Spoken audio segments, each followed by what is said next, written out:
আমরা আমাদের যে কয়রা যে আমরা যে সুন্দরবনে যারা মাছ ধরি, এদের কাশিরাবাদ ফরেস্ট স্টেশন আছে, ওইখান থেকে সরকারি অনুমোদন নিয়ে আমরা সুন্দরবনে যাই মাছ ধরতে। পাস করে 6 দিনই পাস দেয়, ওই পাস নিয়ে যাই আমরা মাছ ধরতে।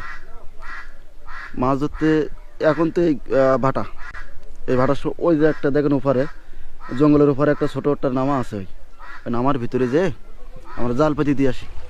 জাল পাতি দিয়ে ওই জালটা আবার জালটা উঁচা করে দিয়ে আসি। রাত 12টা একটা সময় জোয়ারটা পরে বন্যা হয়ে যায়। যখনই জোয়ারটা বন্যা হয় তখন ওই জালটা যেই উঁচু করে দিয়ে আসি, ওই ভাটাটা সরে আসে। সরে আস্তে আস্তে আপনার রাত পেয়ে যায় বা ভোর 6টা 7টা 8টা এরকম, মানে প্রতিদিন 1 ঘন্টা 1.5 ঘন্টা করে গণ অতিবাহিত হয়। আর মাছ ধরতে মনে করেন এখান থেকে গেছি 2 কিলো 2.5 কিলো ভিতরে। আর 2 কিলো 2.5 কিলো ভিতরের থেকে যখন মাছ ধরে আসতেছি, এখানে বনের ভিতরে এরকম স্যাওই মাছ ধরতে হয়, কিন্তু উপরে যদি বাঘ থাকে দেখা তো সম্ভব না আসলে।